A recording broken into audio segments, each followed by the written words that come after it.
Shalom, Assalamualaikum warahmatullahi wabarakatuh. Om Swastiastu, Namo Buddhaya, Salam Kebajikan.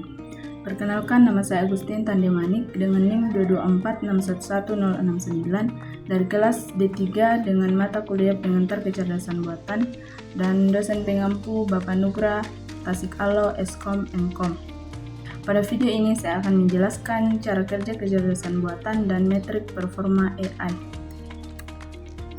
Untuk poin materi yang akan saya bahas, yang pertama cara belajar kecerdasan buatan yang terdiri dari pengertian cara kerja dan implementasi di dunia nyata, yang terdiri dari supervised learning, unsupervised learning, dan yang ketiga reinforcement learning. Kemudian untuk metrik performa metode pembelajaran AI, untuk supervised learning yang terdiri dari akurasi, precision, dan recall. Untuk unsupervised learning terdiri dari Silhouette Score dan Device Building Index. Kemudian untuk reinforcement learning terdiri dari Cumulative Reward dan Average Reward.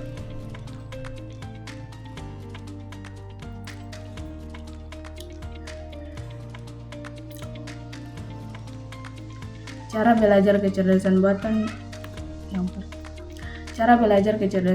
yang pertama yaitu supervised learning. Pengertian dari supervised learning ini,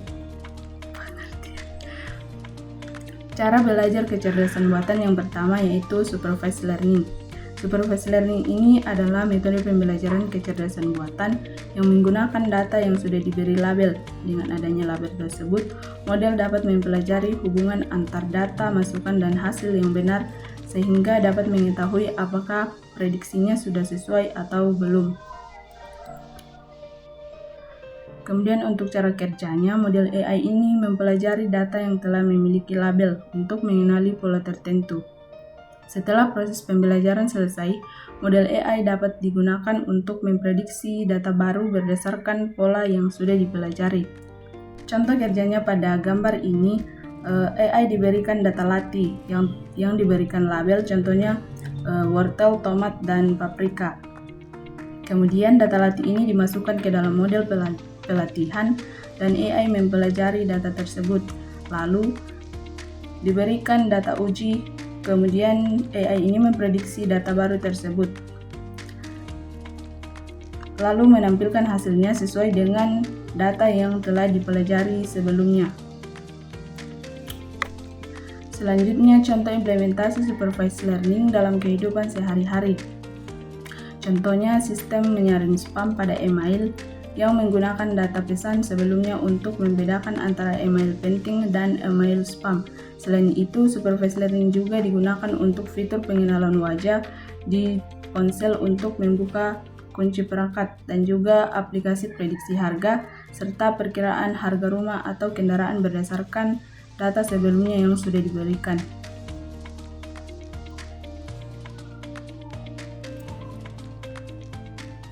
Cara belajar kecerdasan buatan yang kedua yaitu unsupervised learning. Unsupervised learning ini adalah metode pembelajaran kecerdasan buatan yang menggunakan data tanpa label. Pada metode ini, sistem kecerdasan buatan tidak diberi jawaban yang benar, sehingga harus mencari pola atau hubungan dalam data secara mandiri. Atau unsupervised learning ini mengelompokkan data sesuai dengan jenis atau bentuk yang sama atau yang mempunyai kemiripan.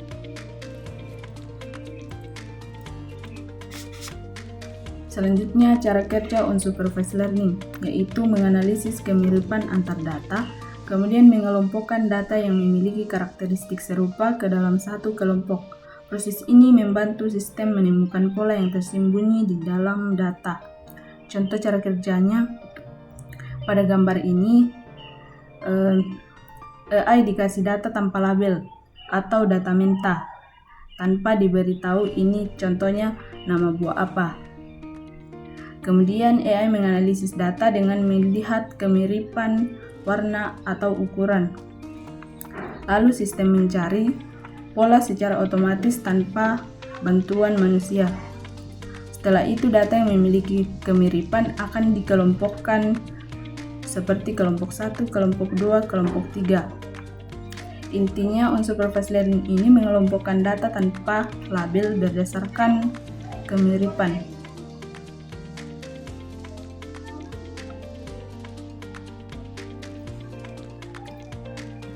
Contoh implementasi unsupervised learning dalam kehidupan sehari-hari.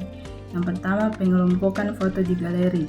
Foto dikelompokkan berdasarkan wajah atau waktu. Contohnya, foto keluarga, teman, atau liburan. Proses ini dilakukan secara otomatis tanpa label. Yang kedua, rekomendasi video di YouTube. YouTube mengelompokkan pengguna dengan minat yang mirip berdasarkan video yang sering ditonton. Yang ketiga, pengelompokan produk di aplikasi belanja, contohnya seperti Shopee. Aplikasi belanja mengelompokkan produk yang mirip, contohnya pakaian, sepatu, dan alat elektronik. Pengelompokan berdasarkan jenis dan pola pembelian tanpa label. Selanjutnya, cara belajar kecerdasan buatan yang ketiga, yaitu reinforcement learning. Ini adalah cara kecerdasan buatan yang belajar melalui pencobaan dan pengalaman. Sistem belajar dengan menerima reward atau hadiah jika melakukan tindakan yang benar, dan juga akan mendapat penalti atau hukuman jika melakukan tindakan yang salah.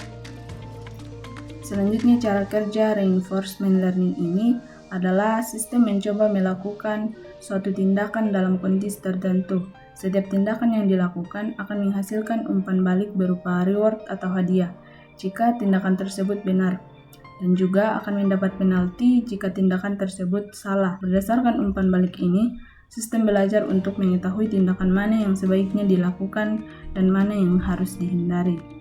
Video ini adalah contoh cara kerja dari reinforcement learning. Bola ini diartikan sebagai agen atau AI, dan lingkungan artinya platform atau target pendaratan.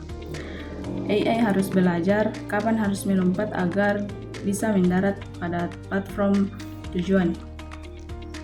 Pada proses pembelajarannya, AI mencoba berbagai aksi, baik melompat lebih tinggi, melompat lebih cepat, maupun mengatur waktu lompatan.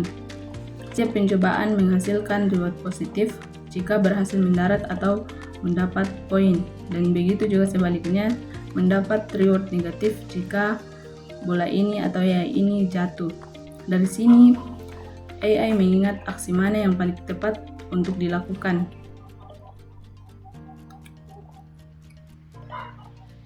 Dan setelah beberapa kali pencobaan, AI hampir tidak pernah jatuh. Artinya, AI sudah menemukan strategi mana yang baik supaya bisa melompat ke platform tujuan. Bola ini atau AI ini belajar dari interaksi dengan lingkungan, menggunakan sistem reward dan punishment tanpa data berlabel.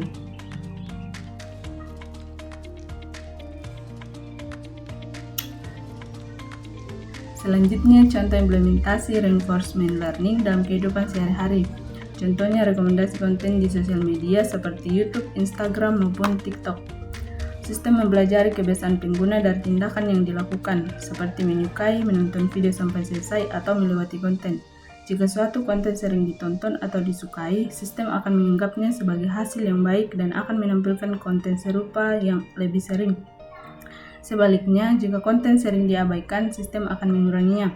Dengan cara ini, sistem belajar untuk menampilkan konten yang paling sesuai dengan minat pengguna. Selanjutnya, metrik performa metode pembelajaran AI. Ini adalah standar atau ukuran yang digunakan untuk menilai seberapa baik sistem AI bekerja setelah melakukan proses pembelajaran. Yang pertama, supervised learning. Metrik ini digunakan untuk menilai ketepatan hasil prediksi AI. Poin yang pertama yaitu akurasi atau ketepatan adalah seberapa banyak jawaban yang benar. Yang kedua, precision atau presisi adalah seberapa tepat jawaban positif atau jawaban benar. Poin yang ketiga yaitu recall adalah seberapa banyak jawaban yang benar yang berhasil ditemukan. Yang kedua yaitu unsupervised learning. Metrik ini digunakan untuk menilai kualitas hasil pengelompokan data. Poin yang pertama yaitu Silhouette score adalah seberapa baik data dikelompokkan. Yang kedua, Device Building Index adalah seberapa bagus hasil pengelompokan data. Yang ketiga yaitu reinforcement learning. Metrik ini digunakan untuk menilai keberhasilan proses pembelajaran AI.